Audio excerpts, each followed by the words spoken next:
Hi masters, hi friends. అందరికీ ముందుగా నా యొక్క హృదయపూర్వక నమస్కారాలు తెలియజేస్తున్నాను.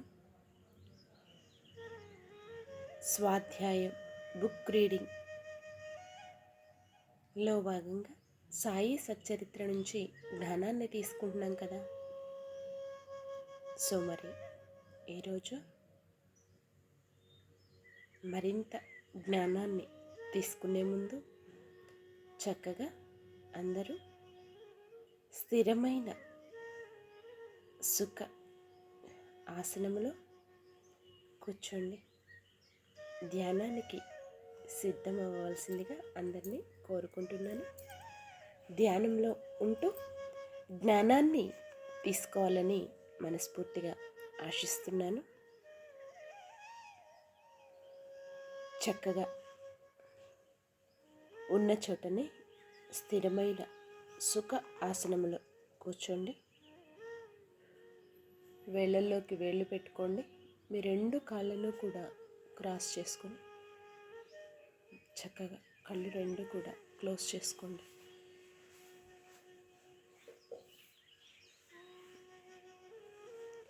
దీర్ఘ శ్వాసను తీసుకోండి.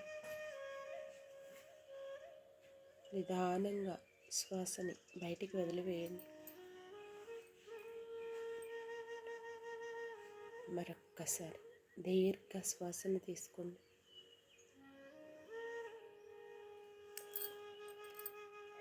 నిదానంగా శ్వాసని బయటికి వదిలివేయండి.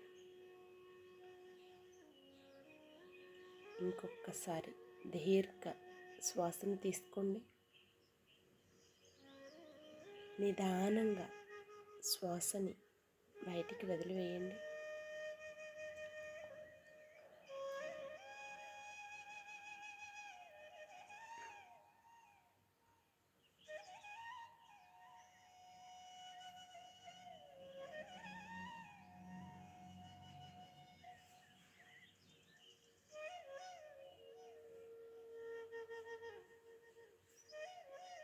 సహజంగా జరిగే శ్వాసని గమనిస్తూ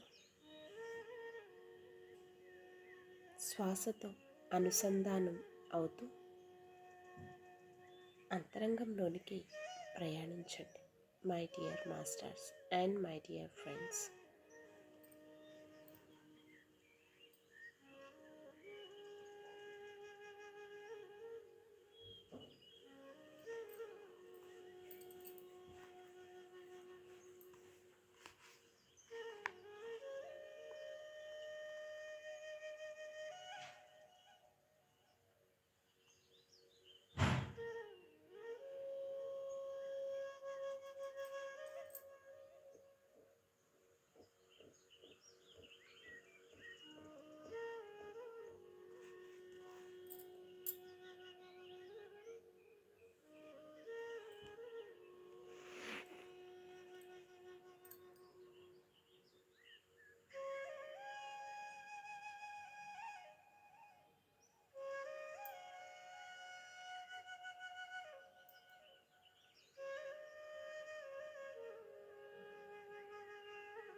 okay my dear masters and my dear friends, అందరూ ధ్యానంలో ఉంటూ జ్ఞానాన్ని తీసుకోవాల్సిందిగా మనస్ఫూర్తిగా కోరుకుంటూ సెక్షన్ స్టార్ట్ చేస్తున్నానండి. ఓం శ్రీ సాయి నాదాయ నమః. శ్రీ సాయి సచ్చరిత్రము 45వ అధ్యాయము. కాకాసాహెబ్ సంశయము, ఆనందరావు అనుభవము, కొయ్యబల్ల మంచము బాబాదే, మహల్సాపతిది కాదు. గత 3 అధ్యాయములలో బాబా దివంగతులగుట గూర్చి చెప్పితిమి. వారి భౌతిక శరీరము మన దృష్టి నుంచి నిష్క్రమించెను, కానీ వారి అనంత స్వరూపము లేదా సాయి శక్తి ఎల్లప్పుడూ నిలిచియే ఉండును.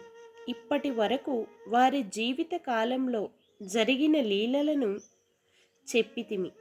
వారు సమాధి చెందిన పిమ్మట క్రొత్త లీలలు జరుగుచున్నవి. దీనిని బట్టి బాబా శాశ్వతముగా నున్నారనియు తమ భక్తులకు పూర్వము వలె తోడ్పడుచున్నారనియు తెలియచున్నది. ఎవరైతే బాబా సమాధి చెందకముందు వారిని చూచిరో వారు నిజముగా అదృష్టవంతులు.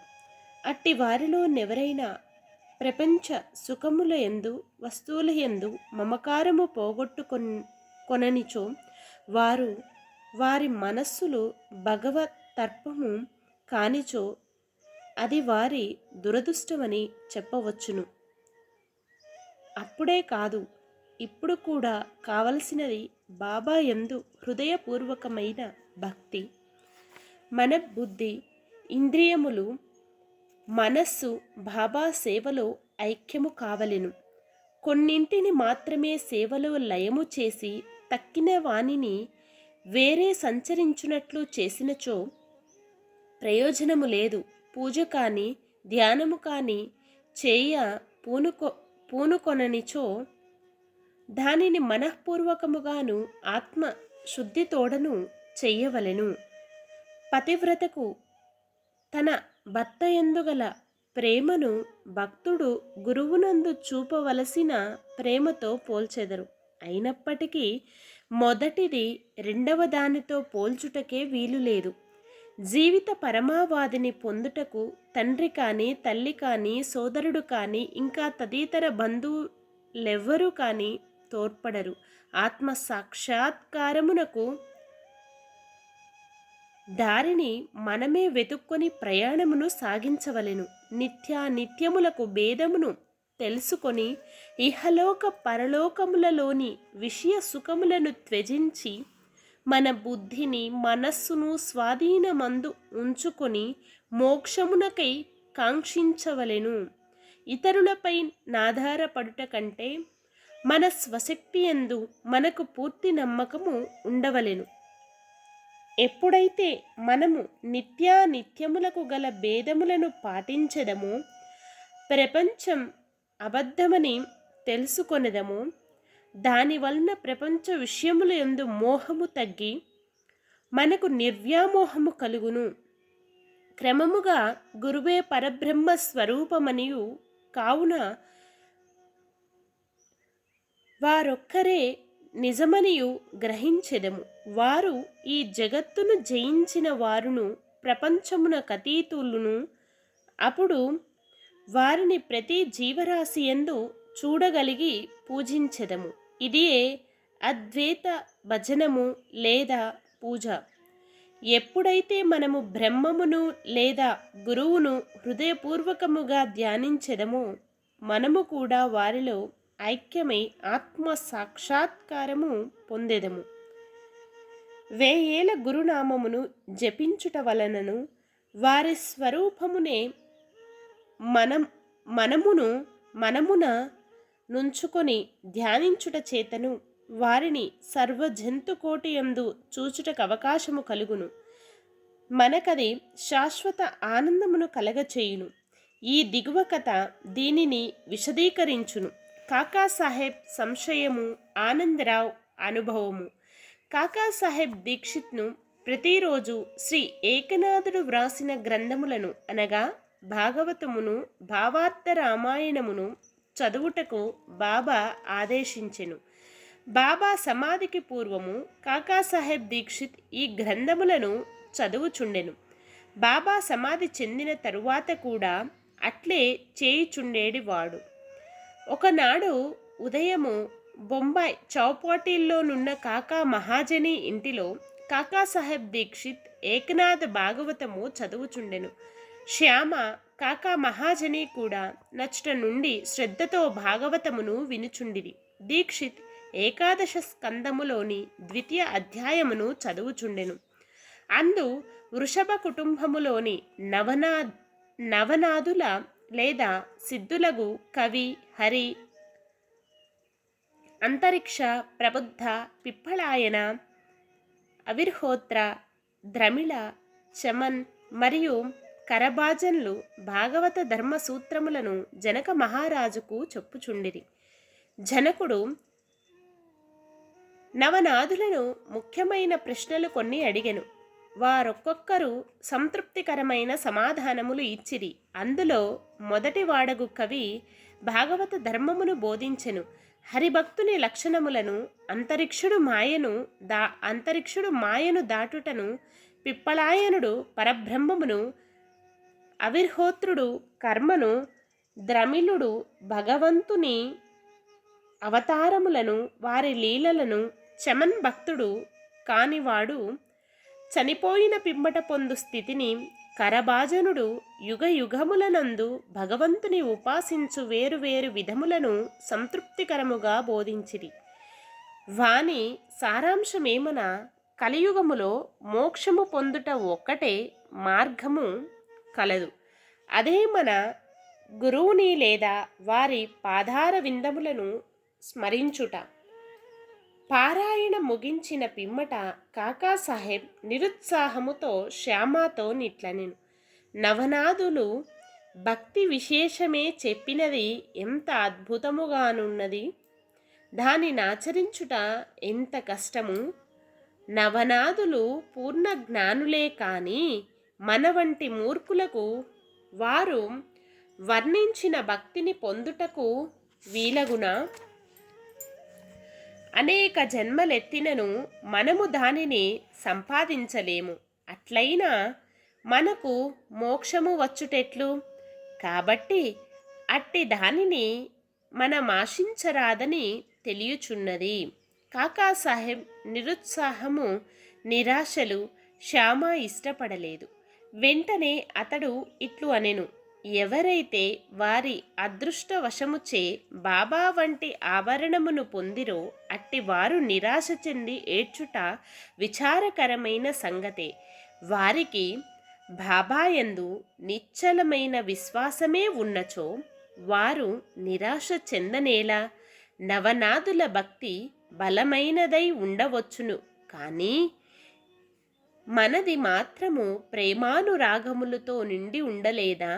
హరినామస్మరణము, గురునామస్మరణము మోక్షప్రదమని బాబా నొక్కి చెప్పి ఉండలేదా?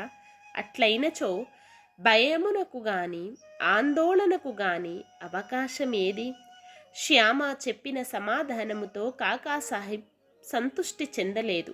నవనాథుల భక్తిని పొందుటెట్లు అను మనోవేదన కలిగి ఆందోళనతో చికాకుగా నుండెను. ఆ మరుసటి ఉదయమే ఈ క్రింది అద్భుతము జరిగెను. ఆనందరావు పాకడే అనువాడు శ్యామాను వెతుకుచు పురాణ కాలక్షేపము జరుగుచున్న స్థలమునకు వచ్చెను. కాకాసాహెబ్ భాగవతము చదువుచుండెను. పాకడే శ్యామాకు దగ్గరగా కూర్చుండి అతని చెవిలోనేమో చెప్పుచుండెను. అతడు మెల్లగా తాను కాంచిన స్వప్న దృశ్యమును శ్యామాకు చెప్పుచుండెను. ఇది పురాణ కాలక్షేపమునకు కొంచెము ఆటంకము కలగచేసెను. కాకాసాహెబ్ పురాణము చదువుట మాని విశేషము ఏమని అడిగెను. శ్యామ ఇట్లు నుడివెను: నిన్న నీ సంశయమును తెలిపితివి, దానికి సమాధానం ఇదిగో. బాబా పాకడేకు చూపిన స్వప్న దృశ్యమును వినుము. రక్షకమైన భక్తి కాక వేరేదియూ దీనిని సాధించలేదు. గురువుని పాదములు భక్తితో ధ్యానించినను చాలును అని బాబా నొక్కి చెప్పి ఉన్నారు. అందరూ ముఖ్యముగా కాకాసాహెబ్ ఆ దృశ్యమును వివరముగా వినగోరిరి. వారి కోరిక ప్రకారము పాకడే ఆ దృశ్యమును ఈ క్రింది విధముగా చెప్పనారంభించెను. లోతైన సముద్రములో నడుము వరకు దిగి అచుట నిలిచి తిని హఠాత్తుగా నచట సాయిబాబాను చూచితిని. రత్నములు తాపిన చక్కని సింహాసనముపై బాబా కూర్చొని ఉండెను. వారి పాదములు నీటిలో నుండెను. బాబా సర్వమును చూచి మిగుల ఆనందించి తిని బాబా స్వరూపమును చూచి మిగుల ఆనందించి తిని అది నిజము వలె నుండెను, కాని స్వప్నము వలె కానరాకుండెను. దానిని నేను స్వప్నమని అనుకొనలేదు. మాధవరావు కూడా అచ్చట నిలిచి ఉండెను. శ్యామ, ఆనందరావు, బాబా పాదములపై పడుము అని సలహానిచ్చెను. నాకు కూడా నమస్కరించవలననియే ఉన్నది, కాని వారి పాదములు నీటిలోనున్నవి కనుక నా శిరస్సును వారి పాదములపై ఎట్లు ఉంచగలను? నేను నిస్సహాయుడను అని నేనంటిని. అది విని అతడు బాబాతో నిట్లనెను, ఓ దేవా, నీటిలోనున్న నీ పాదములను బయటికి తీయుము. వెంటనే బాబా తన పాదములను బయటికి తీసిరి. క్షణమైన ఆలస్యము చెయ్యక నేను వారి పాదములకు మ్రొక్కితిని. దీనిని చూచి బాబా నన్ను దీవించి ఇట్లనెను, ఇక పొమ్ము, నీవు క్షేమమును పొందెదవు. భయము కాని ఆందోళన కాని అవసరము లేదు. శ్యామకు పట్టుపంచ ఒకటి దానము చెయ్యుము, దానివల్ల మేలు పొందెదవు. బాబా ఆజ్ఞానుసారము పాకడే పట్టుధోవతిని తెచ్చెను. మాధవరావుకివ్వవలసినదని కాకాసాహెబ్ను వేడెను. శ్యామ అందులో కొప్పుకొనలేదు. ఏలన బాబా తనకు అట్టి సలహానివ్వలేదు కనుక. కొంత వివాదము జరిగిన పిమ్మట కాకాసాహెబ్ చిట్లు వేసి తీసుకొనుటకు సమ్మతించెను. సంశయ విషయములందు చీటీ వేసి సంశయమును తీర్చుకొనుట కాకాసాహెబ్ స్వభావం. పుచ్చుకొనుము, నిరాకరించుము అను 2 చిట్టీలు వ్రాసి బాబా పాదముల వద్ద పెట్టిరి. ఒక బాలునితో అందులోనొక దానిని తీయించిరి. పుచ్చుకొనుము అను చీటీ ఎంచుటచే మాధవరావుకు ధోవతీనిచ్చిరి. దానిని శ్యామ అంగీకరించెను. ఇద్దరూను సంతృష్టి చెందిరి. కాకాసాహెబ్ సంశయము తీరెను. ఇతర యోగుల మాటలను కూడా గౌరవించవలసినదని ఈ కథ ప్రబోధించుచున్నది. కానీ మన తల్లియగు గురువునందు పూర్ణమైన భక్తి విశ్వాసములు ఉండవలెను. వారి బోధల ప్రకారము నడవవలెను. ఎందుకనగా మన కష్ట సుఖములు ఇతరుల కంటే వారికే బాగుగా తెలిసి ఉండును. నీ హృదయ పలకమందు బాబా చెప్పిన ఈ దిగువ పలుకులను చెక్కుము. ఈ లోకములో అనేక మంది యోగులు కలరు, కానీ మన గురువే అసలైన తండ్రి. ఇతరులు అనేక సుబోధలు చేయవచ్చును, కానీ మనము మన గురువు యొక్క పలుకులను మరువరాదు. వేయేల హృదయపూర్వకముగా నీ గురువును ప్రేమించుము. వారిని సర్వస్వ శరణాగతి వేడుము. భక్తితో వారి పాదములకు మ్రొక్కుము. అట్లు చేసినచో సూర్యుని ముందు చీకటి లేనట్లు నీవు దాటలేని భవసాగరము లేదు. కొయ్యబల్ల మంచము బాబాదే, మహల్సాపతిది కాదు. బాబా షిరిడీ చేరిన కొద్ది కాలమునికి 4 మూరల పొడవు, 1 జానెడు వెడల్పు గల కొయ్యబల్ల మీద 4 చివరల 4 దీపపు ప్రమిదలు పెట్టి దానిపై పండుకొనువారు. కొన్నాళ్ళు గడిచిన పిమ్మట బాబా దానిని విరచి ముక్కలు చేసి పారవేసెను. ఒకనాడు బాబా దాని యొక్క మహిమను కాకాసాహెబ్కు వర్ణించి చెప్పుచుండెను. ఇది విని అతడు బాబా ఇట్లనియే, మీకింకనూ కొయ్యబల్ల మీద మక్కువ ఉన్నచో ఇంకొక బల్ల మీ కొరకు మసీదులో వ్రేలాడవేసెదను. దానిపై మీరు సుఖముగా నిద్రించవచ్చును. అందుకు బాబా ఇట్లు అనెను, మహల్సాపతిని దిగువ విడచి నేనొక్కడనే పైన పండుకొనుటకిష్టము లేదు. కాకాసాహెబ్ ఇట్లను, మహల్సాపతి కొరకు ఇంకొక బల్లాను తయారు చేయించెదను. బాబా, అతడు ఎట్లు బల్లపై పరుండగలడు? బల్ల మీద అంత ఎత్తున పడుకొనుట సులభమైన పని కాదు. ఎవరు మిక్కిలి పుణ్యవంతులో వారే పడుకొనగలరు. ఎవరైతే కళ్ళు తెరచి నిద్రించగలరో వారికే అది వీలగును. నేను నిద్రపోవునప్పుడు మహల్సాపతిని నా పక్కన కూర్చుండి తన చెయ్యి నా హృదయముపై నుంచమనెదను. అచ్చటి నుంచి వచ్చు భగవాన్ నామస్మరణను వినమనెదను. నేను పండుకొనినచో నన్ను లేవగొట్టమనెదను. దీనినే అతడు నెరవేర్చలేకున్నాడు. నిద్రతో కునికిపాట్లు పడుచుండును. నా హృదయముపై వారి చేతి బరువును గమనించి ఓ భగవత్ అని పిలిచెదను. వెంటనే కండ్లు తెరచి కదులును.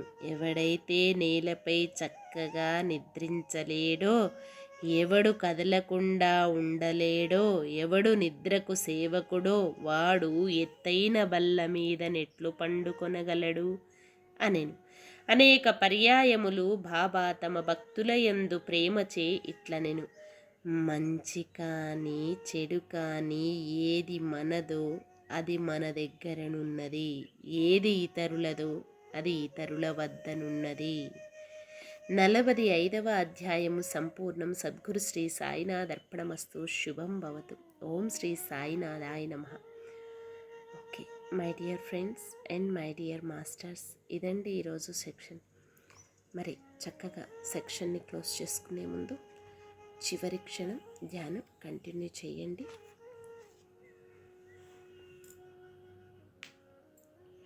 ఇప్పటి వరకు మనం విన్న జ్ఞానాన్నంతా కూడా మనలో సంపూర్ణంగా నింపుకోవటం కోసం ఆఖరి క్షణం ధ్యానం. శ్వాస మీద ధ్యాస ఎరుకతో ఉండండి my dear masters and my dear friends.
Okay my dear masters and my dear friends, అందరూ నిదానంగా సహజ స్థితికి వస్తూ మీ రెండు చేతులను విడతీస్తూ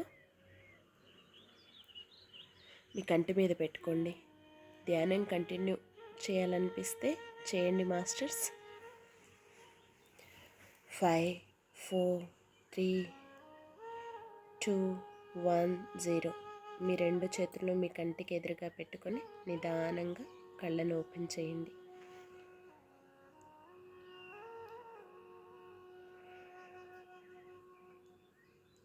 okay masters, thank you.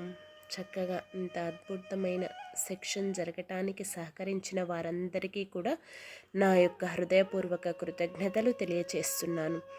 Thank you masters, thank you everyone, love you everyone, thank you universe, love you universe, thank you to all, love you to all, thank you. Survey జన సుఖినో భవంతు. మరొక సెక్షన్లో మళ్ళీ కలుసుకుందాం.